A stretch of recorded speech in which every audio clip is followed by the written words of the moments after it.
Ladies and gentlemen, welcome to the Tim Dillon Show. What's everybody mad that Obama came out? So why is it a big deal that he came out?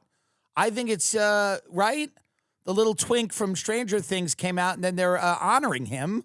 We'll get to that later. But I'm happy that everyone comes out. Why are people mad that the president of the United States came out of the closet? What's the big deal? You don't know everything about these people, and it's kind of nice to learn things about them as you go. I mean, I think that's kind of cool to you don't know everything about all these relationships. They're mysterious. And Barack Obama wrote to an ex in a letter, "I make love to men daily, but in the imagination." Yeah, I mean, is that such a big deal that he's having gay sex fantasies in his imagination and yet none in real life ever? Even if you're the president, you can't arrange a tryst with a guy that you might then later drown. What's wrong with it? What's the big deal? The more than 40-year-old letter to an ex-girlfriend recently resurfaced after Obama biographer David Garrow gave a long and winding interview on the one-time commander-in-chief. In regard to homosexuality, I must say that I believe this is an attempt to remove oneself from the present. A refusal, perhaps, to perpetuate the endless farce of earthly life. You see, I make love to men daily, but in the imagination. Obama, 21, wrote to Alex McNear in November of 1982. That's when he was Barry. Mm-hmm. He further wrote, "My mind is androgynous to a great extent, and I hope to make it more so until I can think in terms of people, not women as opposed to men, but in returning to the body." This is what, if you want to have fun, you drive through a Del Taco, and when they say, "Are you ready?" you just read this letter and you go, "I see that I have been made a man, and physically in life, I choose to accept that contingency," he added. McNear, who dated Obama during his year at Occidental College in L.A., later redacted the salacious paragraphs which the Pulitzer Prize-winning historian Garrow hunted down and included in his tome, Rising Star. Well, I don't know. I don't know what any of that is. It's a guy who's trying to impress a girl by telling her he's trying to be conceptual, and he's talking about the masculine and the feminine. And he's also saying that he has sex with men or makes love to them in his imagination. I don't know if that is coming out of the closet. It's not coming out of the closet, right? It's something there. I don't think he's addressed it. I don't think he said anything about it. The text stands as is. We support him. We support him. And that's really what it comes down to. I have nothing but good things to say about his decision, which isn't his decision, but his biographer's decision to include this lovely note about his predilection for having homosexual fantasies, which a lot of people probably have. But that's the thing. You don't know. Like, for example, Bill Clinton cheated on his wife. Remember? He cheated, Bill Clinton, on his wife. And I mean, she was a beautiful, lovely woman. Why? But he cheated on her. Right. President George H.W. Bush, like President Bush's wife, Laura Bush, killed someone with her car. but we don't know much about that. We barely talk about it because it's not that big of a deal. You know, George W. Bush wasn't really like the Bush family did a great job convincing you that they were like hard-scrabble Texas ranchers, but they were preppy New England wasps. But they felt that it would be a better sell if they were hard-scrabble, like W's like a rancher. He's in Crawford, he's clearing brush. You know, that was all fake. And maybe Obama's gay. We don't know. We don't know a lot about these people. They just rule us. It's not our business all the time. You know, they're mysterious. His name was Barry Soetoro. Now he's Barack Obama, right? Isn't that his name? Mm-hmm. That was his name. So, you know, the one guy who became the president that we knew the most about, the one guy that we knew the most about, like he was in the news for 40 years before he became president, was the game show host who said, I want to have sex with my daughter. But that's the one we knew. We vetted him. That was Trump. We vetted him. We knew him. He was a wrestling heel. You know, he had feuds with fat people on The View.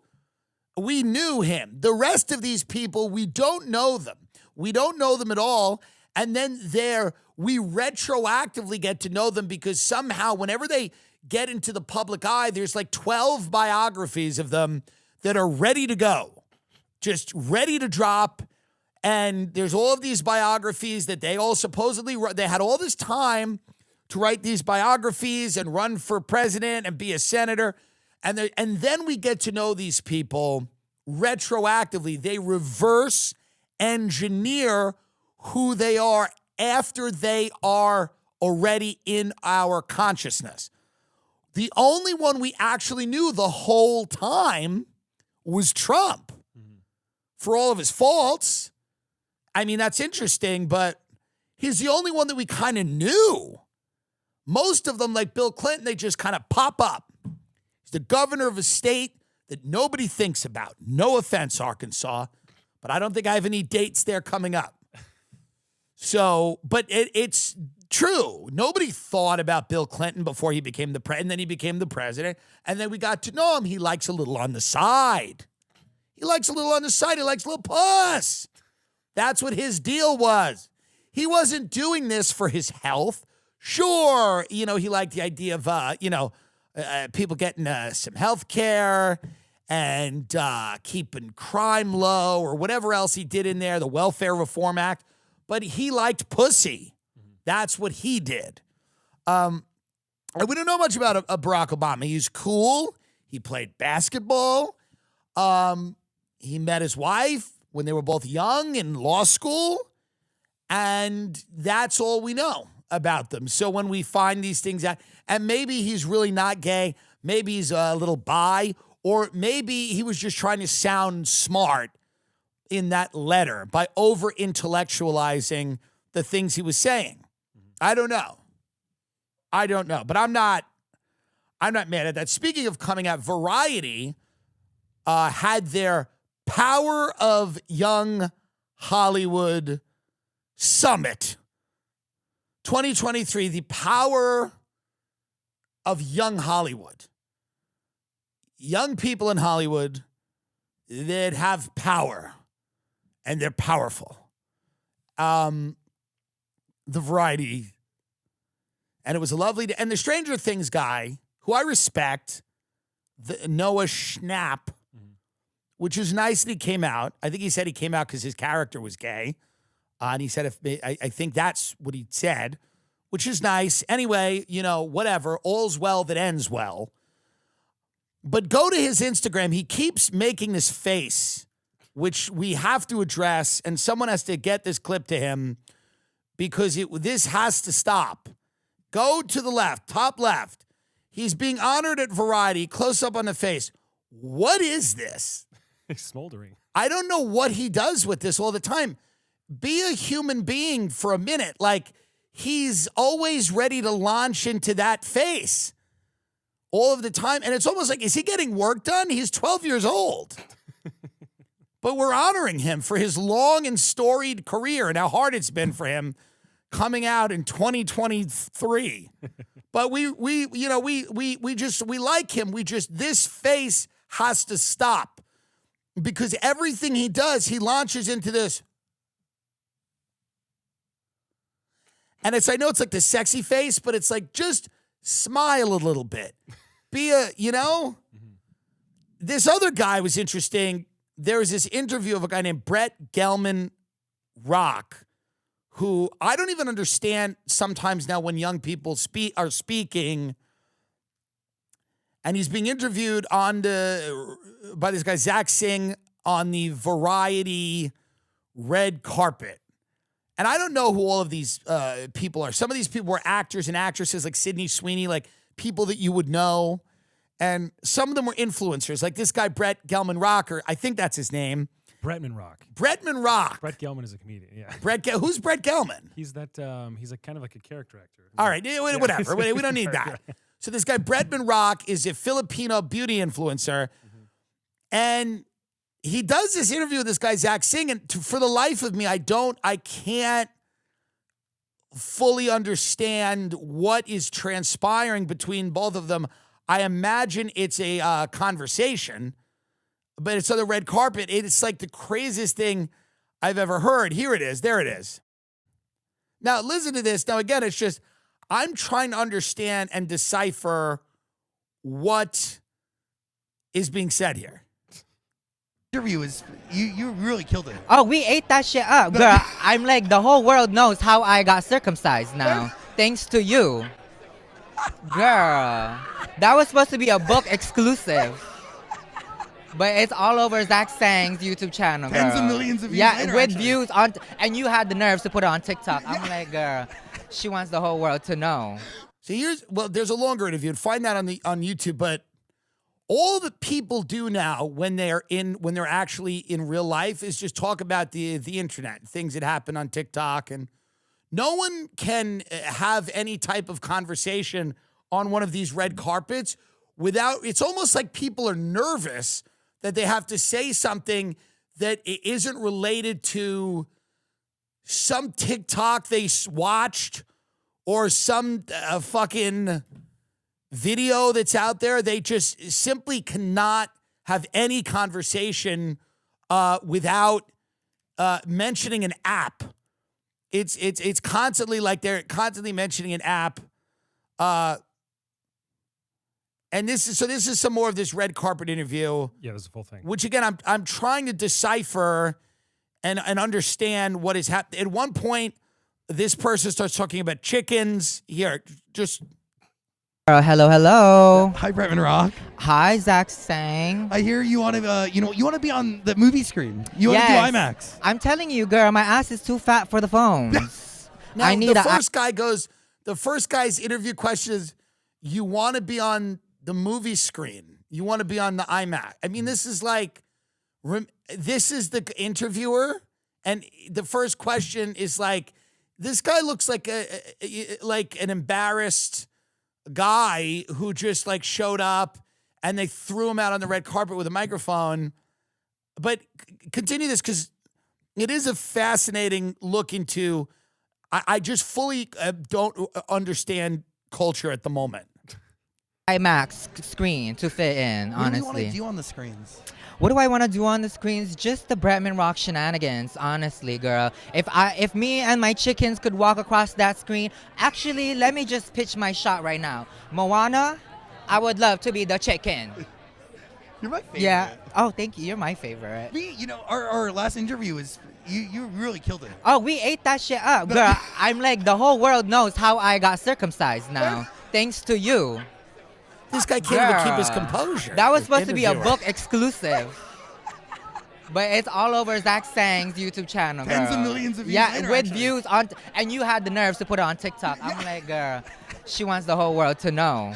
You look, You're fully healed though. and Thank everything, you. You look know great. me. Don't I look like the love child of like Harley Quinn and the Joker? Yes. Their yes. gay son, girl. Well, where did that This come is from? her. For why tonight? Why is this look right? Why is this the vibe?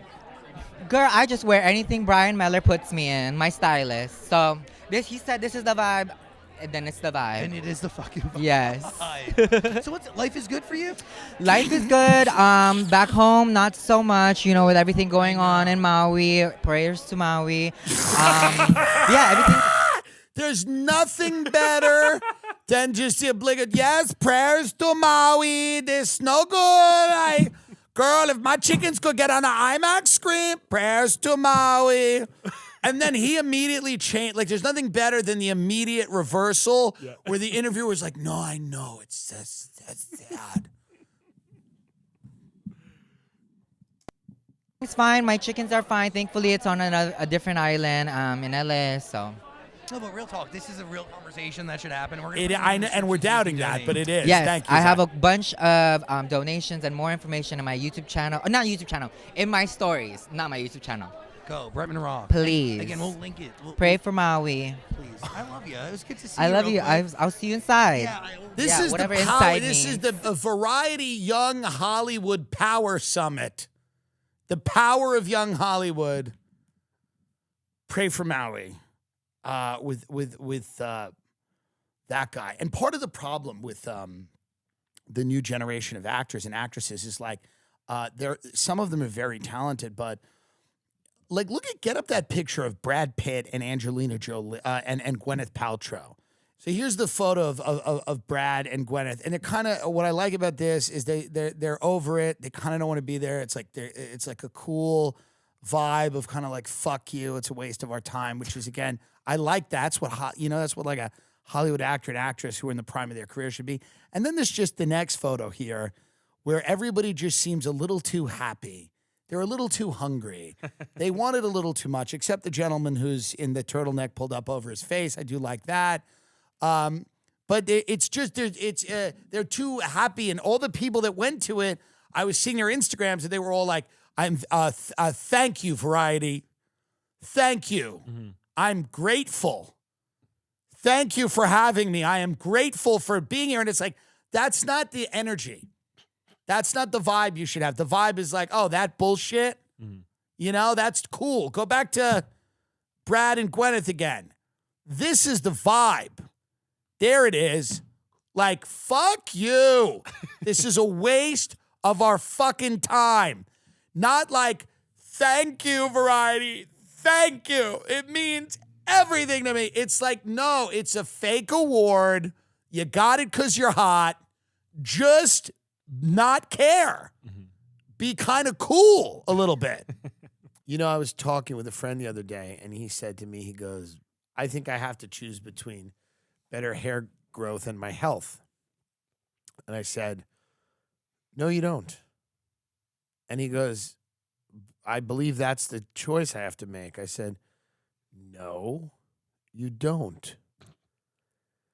And I said, because Nutrafol provides whole body health approach for men that promotes healthier hair. And he goes, well, are there drugs? I said, no.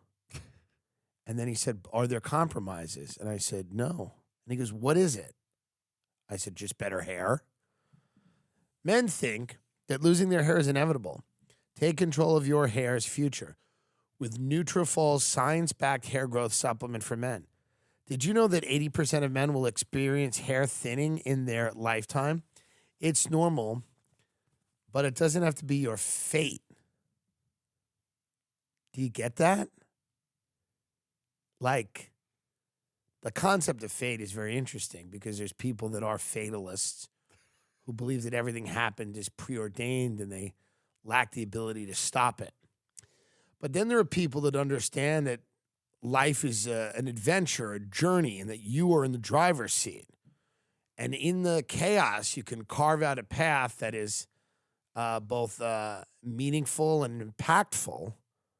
And that's, I think, the best life, even though there is something nice to be said about fatalism because the Eastern religions and stuff. But what I'm saying is that accepting things is also good too. A friend of mine and his wife, one day she left and just in the car, it was just over. And you can't, but how do you ever, how do you make peace with that? That's where you got to be a little bit of a fatalist. But his hair is weakening and thinning. And I told him that this Nutrafol worked in a clinical study. 84% of men showed improvement in their hair after 6 months taking Nutrafol men's hair growth supplements. Take the first steps to visibly thicker, healthier hair. For limited time, Nutrafol is offering our listeners, $10 off your first month subscription and free shipping when you go to Nutrafol.com/men and enter the promo code TIM. Find out why over 4,000 healthcare professionals recommend Nutrafol for healthier hair.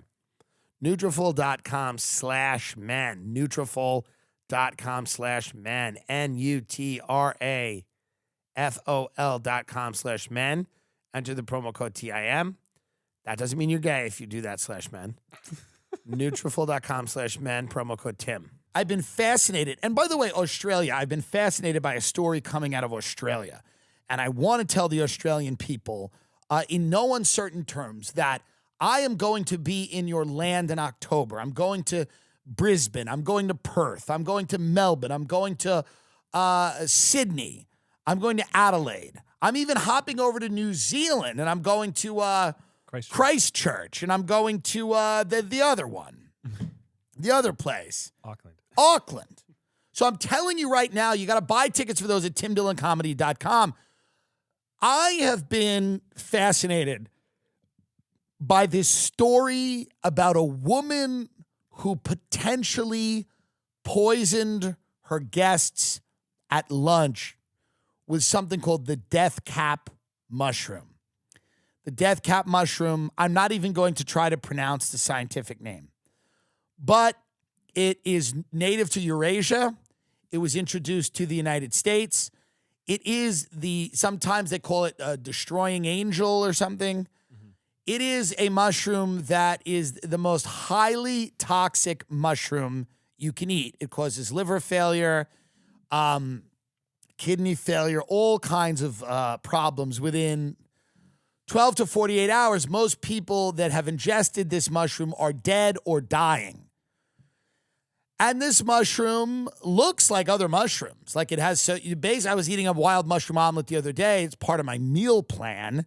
And I was going, well, I hope this thing's not in there, but these should never be like picked, and they should have nothing to do with food. Amanita phallidae, I don't know how you would say it. Amanita, whatever it is. But the toxin in this mushroom is not killed by cooking it, you boiling it. It doesn't matter. Whatever internal temperature that this mushroom reaches, it does not kill off any of these toxins, okay? So here's the deal. This woman in this town outside of Melbourne, Australia, about 2 hours south of Melbourne, Australia, and it's called Leongatha, and I'm probably maybe not pronouncing that right. Leongatha, whatever it is. She has a lunch, okay? She's having a lunch. She prepared a meal that led to gastrointestinal problems for Gail and Don Patterson, the 70-year-old parents of her ex-husband. Gail's sister, Heather Wilkinson, 66, and her husband, Ian Wilkinson, a 68-year-old pastor in nearby Korumburra, were also struck down. The Pattersons and Heather later died at a hospital while Wilkinson, the pastor, fights for his life at a Melbourne facility. So what she did, and here she is crying, she was confronted by the press. What she did, now a fifth person who attended the lunch was also sickened, but discharged a short time later, according to the Times of London. Erin prepared the deadly dish, beef Wellington with mushrooms, but served a different meal to herself and her 2 young children who were also at the gathering. She denies wrongdoing this week, telling reporters she cooked the meal for the best people in her life. I can't believe that this happened, and I'm sorry that they have lost their lives. Erin said outside her home, I didn't do anything. I love them. I can't fathom what happened. So she invites her ex-husband's family, the in-laws. They all come over. She makes a beef Wellington pie with death cap mushrooms. The ex-husband invited does not come. Mm-hmm. All of these people are either dead or dying. She eats a different meal with her children. We don't know where she got the mushrooms. She claimed she got them at a local spot. We're unsure of where she procured these mushrooms. She's kind of been, maybe intentionally vague about that. The press is hounding her. The international press who showed up because this is a very, number one, if she did it, and I'll tell you why I think she did it, but if she did it, this pudgy mom type from a small town outside of Australia, this woman looks like my aunt. The idea of cooking for people and killing them with a poison mushroom in your own home is so intimate. It's so ghoulish.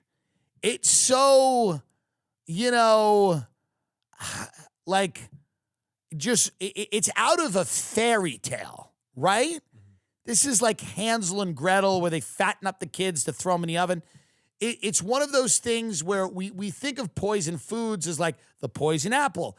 It's a Grimm's fairy tale.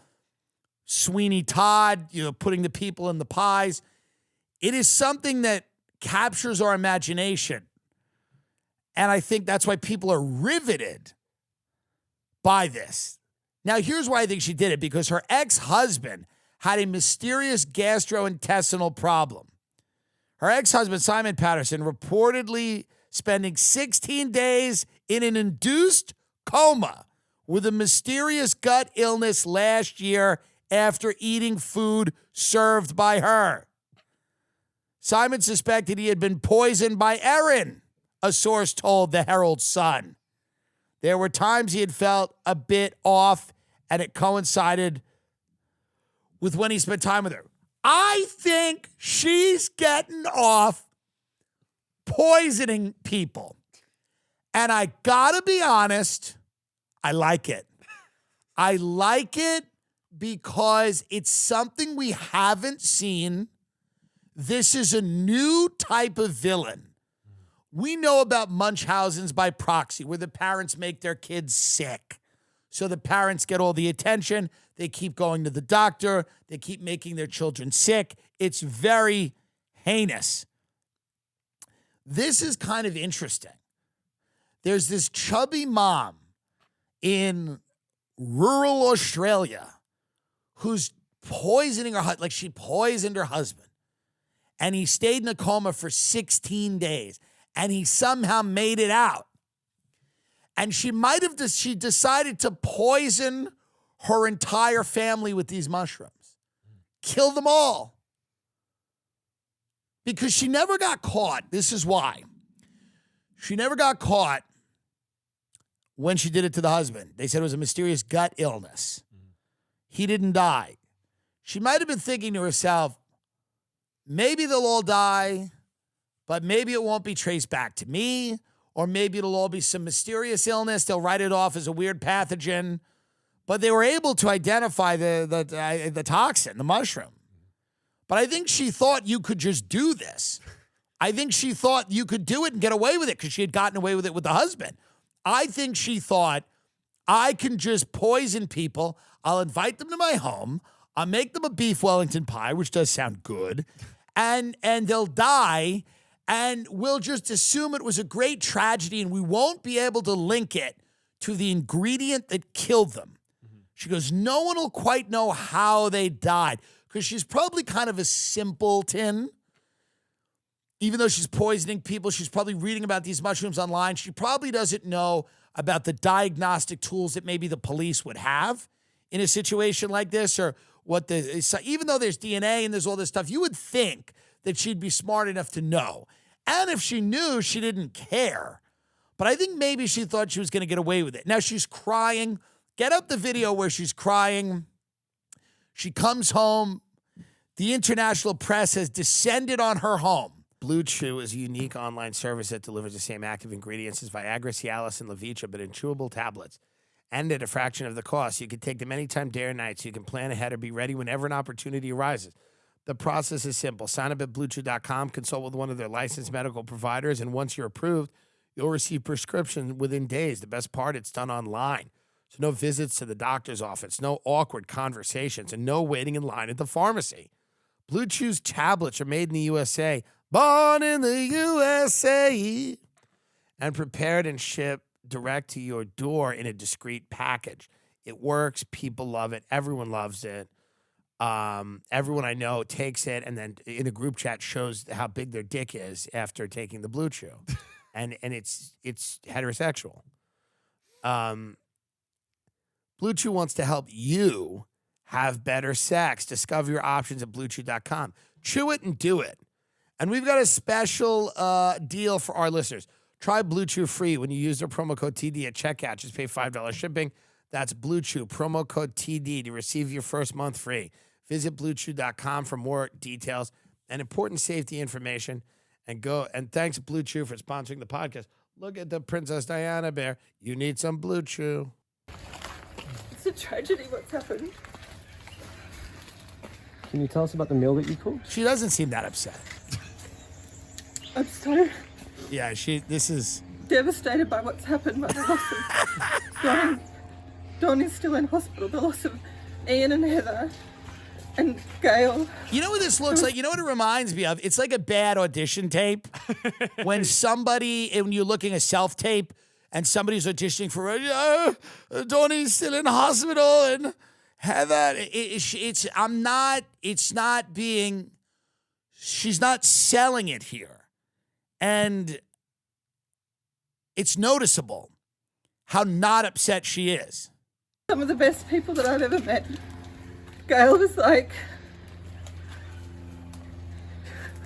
Take your time. Gail was the mum that I didn't have because my mum passed away 4 years ago. And Gail's never been anything but good and kind to me. She's wiping no tears from her eyes. Were some of the best people I've ever met. They never did anything wrong to me, and I'm so devastated about what's happened. Can you tell us And a the bit? loss to the community, and to the families, and to my own children who've lost their grandmother. Can you tell us why you've poisoned them? Can you tell us a bit more about the lunch?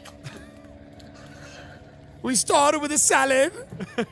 What I can tell you is that I just can't fathom what has happened. I just can't fathom what has happened. Yeah, you can. You can. That Ian and Heather have lost their lives. Oh. And Gail has lost her life. And Donna's still in hospital. And I pray that he pulls through. But he won't. Because my children love him. Yeah. Can you tell us And you about the must be lunch? pretty I shaken can't up with this as fathom well. what happened. I'm devastated. I love them. And I can't believe that this has happened. And I'm so sorry that they have lost their lives. How are you And I kids? just can't believe it. Just can't believe it. She killed them. She did it. Can you Guilty. tell us where the mushrooms came from? Goodbye. When the subject of the mushrooms came, which, by the way, would have been my first question. That would have been question number one. While she's standing there giving this horrible performance about how much she cared about everybody, how about go, okay, thank you. Put a pin in that. The mushrooms. Where did you get the mushrooms? First question. Only question. But let's watch her now. She runs into her Hides in the car, yeah. house. Or she gets in the car now. Now she's getting in the car. She's going to the grocery store. She's got to get a lot more mushrooms for all the press. She's got to get everybody mushrooms. Wouldn't it be great if she came out with pies for everybody? I've made pies! Come here and have some pies! I've made lunch! So you're a suspect. Do you have anything to say about Yes, that? I say I didn't do anything. I love them. And I'm devastated that they're gone. And I hope... Come on in, let me show you how much I can. I've made pudding and pies. Come in. Were they picked by you or? She likes it, man. She's got a dark inner life. She's got a dark inner life where she's poisoning her family. That's what she's about, this lady. Unless I'm wrong and then this is a horrible character assassination, but I doubt I am. I doubt I am, and you know it as well. She doesn't care. She's not that upset. She walks away when they ask about the mushrooms. She knows she poisoned these people. I don't know why she did it, but there's something amazing about it. They're all eating. She's watching them eat. She knows it's the end, and she's just sitting there with her kids. I understand why you'd serve the kids a separate meal. There's fucking no reason in the world that she didn't try what she made. She didn't even try it. Those mushrooms are fatal, not even at high doses. Now, obviously, some of the mushrooms are more toxic than others. I was reading about that. You know, the doses in them are not always consistent because there was a guy that ate them and then survived. But this woman, we're to expect that she did not try the food she was eating. There's no way. She could now, why though? Why would you kill everybody? Why would you kill? That's the one thing that I'm hung up on here, and I don't quite have an answer for. I don't quite have an answer for why she would kill, but she wanted to get them all. She had the ex-husband. She wanted to kill everybody. The ex-husband, his parents, and their in-laws. She wanted to kill them all, poison everybody, and I don't quite know why. She might just get off on. She tried to kill the husband once. We know that. Wouldn't it be funny if it comes out tomorrow that like it was just a tainted batch of mushrooms from, like the farm stand and fucking. No, it's not. Mm-hmm. These mushrooms don't accidentally end up. This is something that 1,000% was a premeditated hit. And she wanted everybody. She wanted the husband. And we talk about this thing on the Patreon where a guy shoots his wife. It's not a true crime podcast right now, but it's the summer and people act up. This is what happens. In the summer, it gets hot out. People act up. This guy in Orange County shot his wife. We talk about that on the Patreon. This woman poisoned her family. People start, when it gets hot out, people get wacky. And people start doing crazy things. I get it. It's such a fascinating story to me. I want to know how they're going to prove it, if they're going to if they're going to arrest her, if they're going to formally charge her, if they're going to be able to link this. They got to figure out where she got these mushrooms. But it is Australia, so I don't exactly know the steps that would be different from had this happened in America. Mm-hmm. But this sort of thing doesn't happen here, one Leongatha resident told the newspaper Monday. But this wasn't the first time her cooking made someone sick. And then they talk about the husband. Mm-hmm. He wrote about the ailment on Facebook. Listen to what this guy wrote. I collapsed at home, then was in an induced coma for 16 days, through which I had 3 emergency operations, mainly on my small intestine, plus an additional planned operation. He reportedly wrote, my family were asked to come and say goodbye to me twice, as I was not expected to live. Can you imagine this chubby bitch going in there twice? And then he still comes back. Mm-hmm. Patterson suspected his unforeseen illness had been linked to eating nightshades, a family of plants that includes tomatoes, potatoes, and peppers. All nightshade vegetables contain alkaloids like solanine, a chemical that can be toxic in high concentrations. But how much fucking eggplant are you eating? Yeah. There's no way she's doing this. This is a new archetype of murderer, a kind of cuddly, she looks like a koala bear. And she's just poisoning people with natural poisons through food. Because if you use an agent that's a chemical agent that's easily identifiable, you can get caught. What she's doing, which is very interesting, is she is going out and finding things where they are highly toxic in the right dose and trying to get people. And I just don't know what snapped in her head, why she wanted to do everybody at once. Why not one at a time? But she might have figured She might have said, I may get caught for this one. I got to do them all. I got to do them all. I got to get my husband, his family. And there's more to this story than what we're knowing. There's something else going on here. And it's been keeping me up at nights. I want to talk to this woman. I want her on my show. By the way, Lizzo, they're not letting her. They're taking her out of contention for the Super Bowl halftime show. They're not letting her be. And you know who's doing it now? Dillon Mulvaney. And she's doing, and this is what's really offensive, she's doing Lizzo's songs with the fat black dancers. So Dillon Mulvaney's going to go out and go, why a man great till he gotta be great. And with the fat black, that's not right. But this woman in Australia, I want to talk to her. The crocodile tears are fake. She did this. And I want to know why she wanted to get rid. And she's been fucking around for a while, poisoning people. It's got to be so interesting to make a meal and try to kill someone with it. Yeah. It really is kind of a ghoulish thing. And like, is it wrong for me to say that I kind of am interested in this woman a little bit? Like, I want to know about her. She obviously has some real problems, but to me, she's more interesting than anybody at the Variety Young Hollywood Power Summit. She's not more attractive, but she is more interesting to me because people that deal in poisons like that and will kill a bunch of people with a pie, for example, are some of the most, they're just villainous in a way that's truly terrifying and suburban, you know? All these suburban villains, the Gilgo Beach Killer, this bitch. This is the summer of the suburbs. You know, we all expected there to be a lot of crime in the cities this summer, and I'm sure people are getting thrown in front of trains and people are getting beheaded, but I don't have the time to go on the NYPD blotter and look all the time.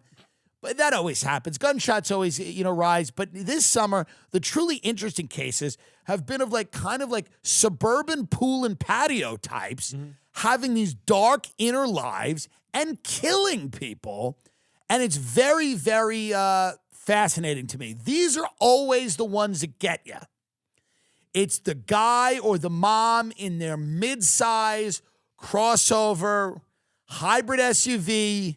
They go into a gas station. They buy a fucking bottle of water. You stand right next to them. Maybe you work in the same building as them. You see them online at the grocery store, and you think nothing of it, but they can only get off by killing people or thinking about killing people. She probably thought about this day in and day out until she actually made it happen. And I want them to nab her. Obviously, she did the wrong thing, but I also want them to be like, I want this to unravel a little bit. I want to, because she's probably tried this a bunch of times. It probably didn't work. She probably tried it with other things. How great would it be if she tried to kill Ray Kump, but his stomach was too strong? He's like, this is good. This is actually good. Listen to me. This is fine. I enjoyed this. It would be amazing if it didn't affect anyone. But it killed everyone. So we're going to keep tabs on that story. When I'm in Australia, if there was any way for me to meet this woman, not eat with her, but if there was any way for me to meet her, I'd love to meet her. I'd love to talk with her. I'd love to have her on my show. I'm a sympathetic ear. I do understand. I love cooking. I love hospitality. I love dinner parties. I understand things go left. It's not always your fault. I have a lot of empathy for her. I've entertained, and not everything is the way I'd want it to be. So to someone like this, I say, I get it, and I'm a sympathetic ear to you. I want to know why you did it. I want to hear about why you did it. I love Morgan & Morgan. It's a law firm, but they help. And they only make money if you win. I'll tell you about a car accident I was in. And you'll tell me how awesome it was that I found Morgan & Morgan. One time I was driving my car.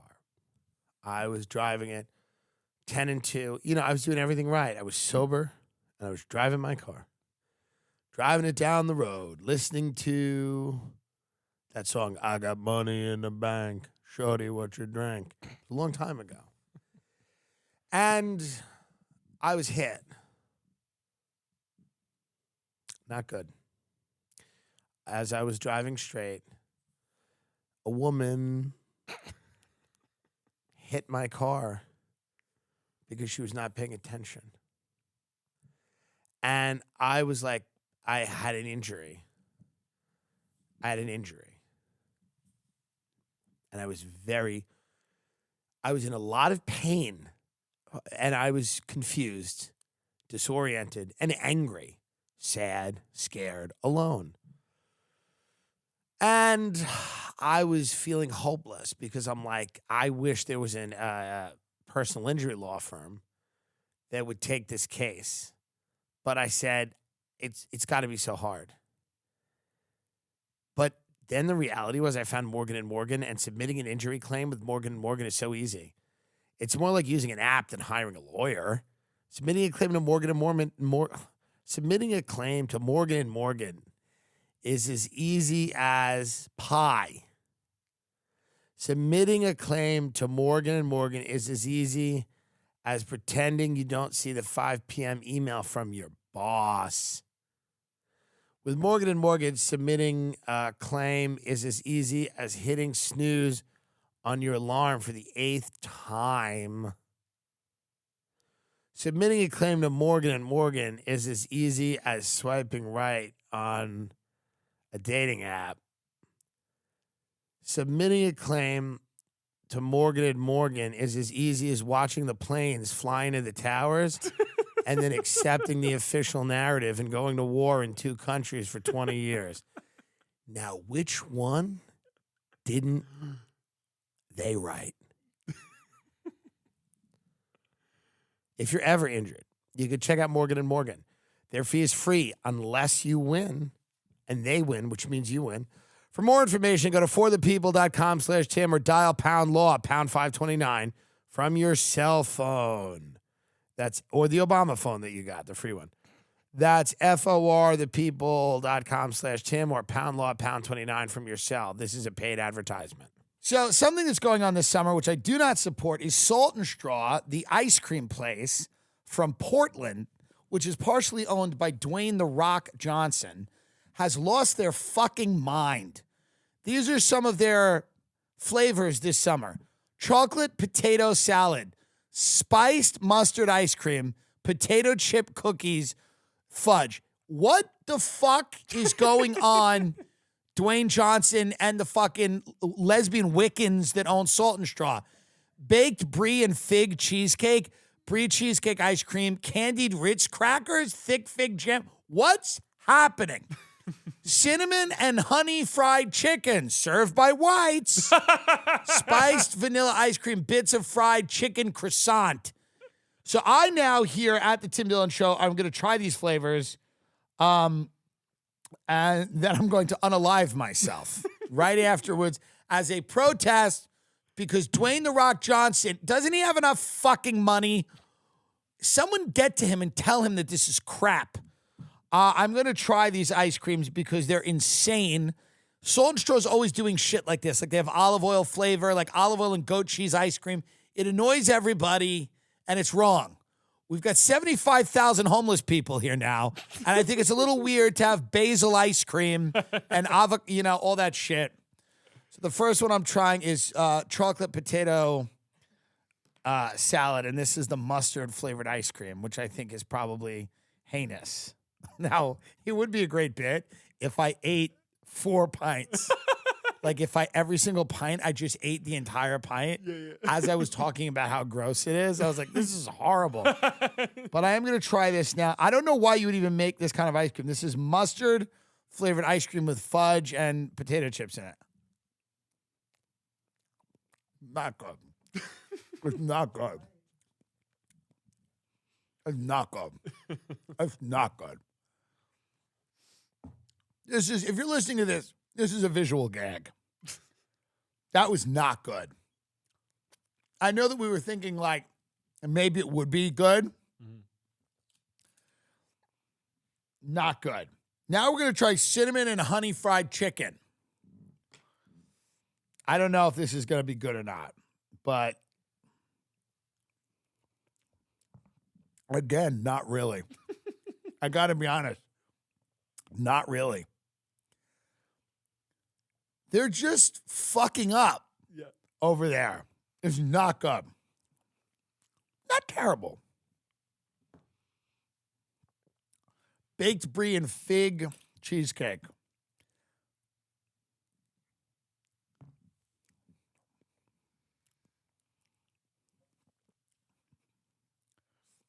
Again, it's just it's something's wrong. Mm-hmm.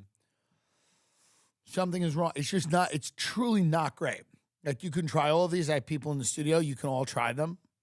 They're not that good. They're not good. And then the last one is sour cherry pie. I imagine this is good or some type of good. But who knows? Because Salt and Straw has been fucking up a long time because Dwayne "The Rock" Johnson, you know, is too busy endorsing Kamala Harris. And what he's not doing is his mind's not on his business.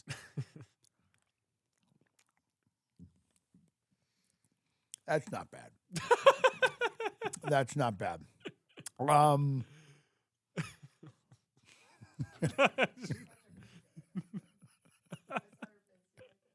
No, the sour cherry pie is good. My mother has passed away.